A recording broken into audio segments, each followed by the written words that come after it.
do some static tests, and then obviously we have a pre-functional checklist. So is everything connected in operation? Something you need to do obviously before you turn the switches on, and that's where the startup comes in. Control point-to-point checks, balancing, and then our system test procedures.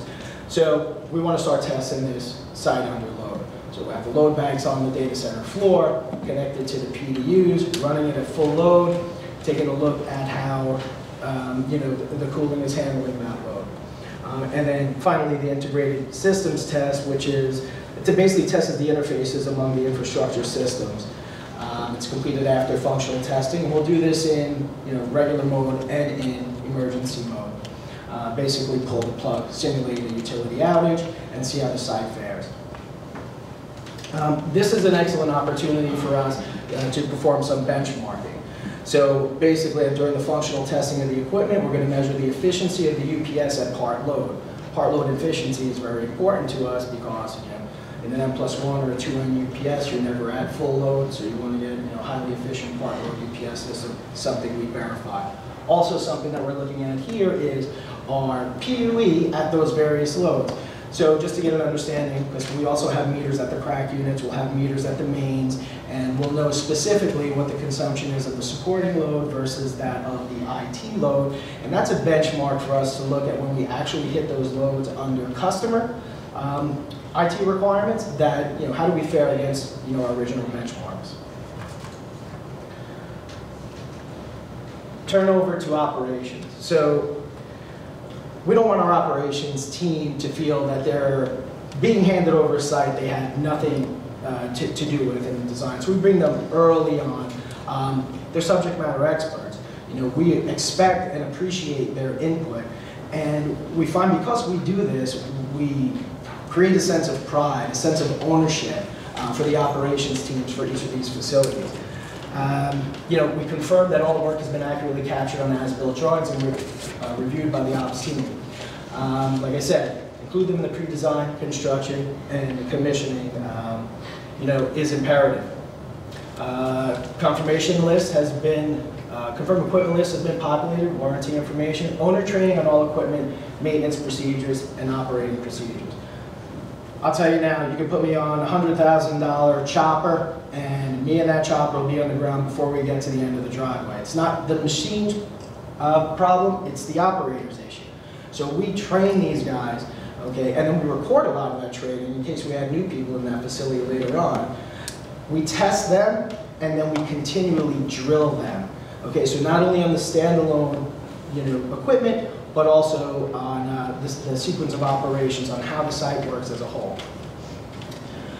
Review sequence of operations, create and implement detailed preventive maintenance program.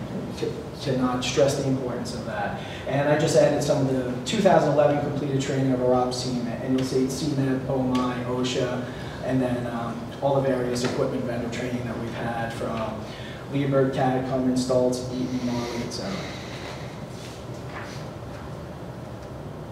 Once the site is up and running, how do we maintain the operational efficiencies? This is not only for our new sites, but it's for our existing sites. So corporate focus on improvement, from Eric all the way down. He understands that there needs to be some dollars invested to continue to be or improve our efficiency levels. And yes, we spend those dollars. And we had from organizations like NYSERDA over the last 24 months, $700,000 for rewarding us for our good behavior. Resource utilization. So that said, we have a system we leverage. It's called Aperture Vista. It's Emerson Vista now. And every square inch of our data center is documented here. All of our work orders are written out of Aperture. From every breaker assignment we make, every customer cabinet we have, every rack elevation, every panel, every port, every cross connect, it's in Aperture. We also utilize FieldView, which does all of our branch circuit monitoring, and temperature and humidity monitoring as well. Process efficiency, lastly, is optimize our human capital, automated data collection, and we just think that it's important information for us to have, but it's more important information for us to share. So a lot of this stuff is available on our portal for our customers, and more so for our sales and sales engineering team. So if we have a customer, let's say, that's jeopardizing their redundancy because they're consuming more aggregate power than their primary side would allow in an A and B configuration, that's a touch point right there. So it can be a customer service touch point saying, hey, Mr. Customer, I'm your ops guy, this is your sales guy, just wanted to know you either need to shed load or redistribute your load, or it could be a sales opportunity, right? Where we say, you need to buy more power. In any case, we're demonstrating our value to the customer. I think that's about it. So what have we learned today? Probably not a whole lot. It's only 8 slides, but what do you expect?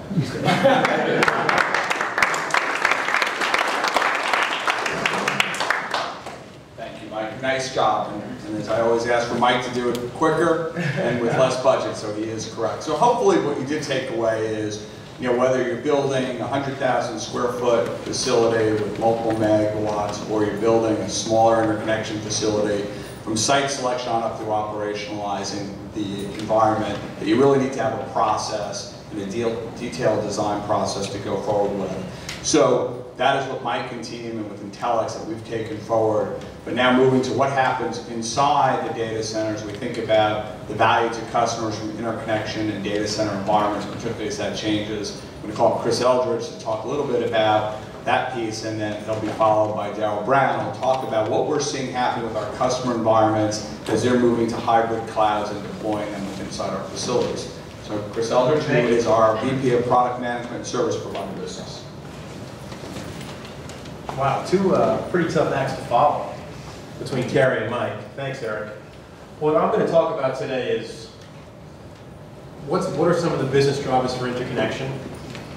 I'm going to talk a little bit about our Ethernet exchange and the overall Telx ecosystem, the value of being in one of our facilities.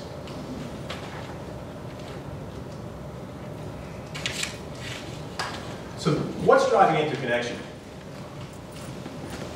I think we're seeing more and more folks outsource to data centers. So each month, we're adding more and more customers into our data centers, and you ask yourself why. When you look at our facilities, they're some of the highest interconnected facilities in the US.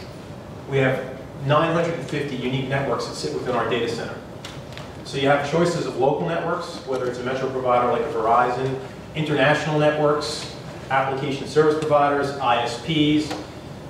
The whole ecosystem is truly diverse. And also, by pulling into our meeting room, you lower your overall cost of interconnection. So just think about the cost to interconnect all those unique providers that sit in our facilities. It's pretty expensive. By pulling into a Telx facility, you have access to our whole ecosystem. So what's driving interconnection? If you just take a look at the slide on the left, I'm not going to read every bullet. Disaster recovery, storage, collaboration, email, synchronization, file sharing, CRM. I think a lot of us use Salesforce.com. How do we access that? Business-specific applications, Microsoft Office. I know I have access to all of these type of applications on any of the devices that I have. And what does that equal? That equals more bandwidth. How do you access that? You access that through the public network access, which is a fancy term for internet access, or private network access, which we view as our Ethernet exchange, which is basically the doorway to our data center and the doorway to all these applications that sit within our facilities. And why a private network?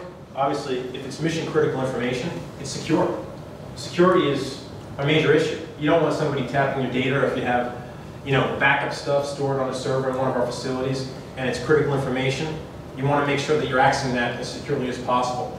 And one of the beauties of the Ethernet exchange is as you use more and more bandwidth or consume more bandwidth, we can ratchet you up or ratchet you down. It's flexible and it's scalable. Secure and reliable, class of service, quality of service, SLAs. What are some of the industry trends? Virtualization. I think we all talk a little bit about software as a service and infrastructure as a service. How do you access that? You have access to that information on any of your devices. Cloud computing. A lot of the cloud providers, they're not in the infrastructure business. We're a cloud enabler. They come into our facilities for the infrastructure that we can provide them. Just think about it. When you look at the Ethernet exchange, it's the gateway to those cloud applications. We've seen a lot of announcements of companies getting into private cloud. Well, how do you access a private cloud? The Ethernet exchange is the doorway for that. Thin clients. I have a 3-year-old who's an expert on an iPad. There's a ton of applications that sit on an iPad. Well, where do you think those applications sit? They sit in a data center. And how do you access it? Through a Wi-Fi connection, a 3G connection, an LTE connection, a GSM connection. You're pulling down all that information that sits within one of our facilities or another data center provider's facilities on that thin client. I don't know if any of you had a computer crash. I have. I know what it's like to lose a hard drive. When you have all that information sitting in a facility or a third-party facility, you know what? Your computer crashes, that's okay, because you still have access to your information. You're not losing your pictures. You're not losing the things that you have stored in your laptops. Proximity. Proximity is very, very important. You want to be close to all these networks. If you're a CDN and you want high-quality video, you want to be as close to those servers as possible to give the customer a positive experience. Mobility and flexibility, accessing information in ways we've never done it before.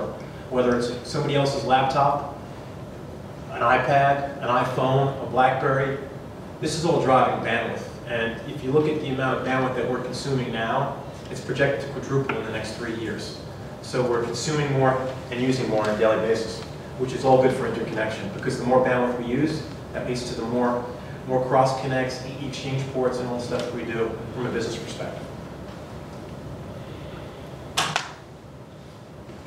These are our interconnection products. I think we have a pretty rich product suite. For private network access, we call that our Telx Dynamic Connect products. And what's in that product portfolio is we have what's called a virtual cross-connect product. This does SDH to SONiC conversions. It also does optical to electrical handoffs. So if you're a VoIP provider and you bring in an OC12 to one of our facilities and you need T1 handoffs to various providers for voice traffic for your least cost routing application, it's a perfect product for you. We also have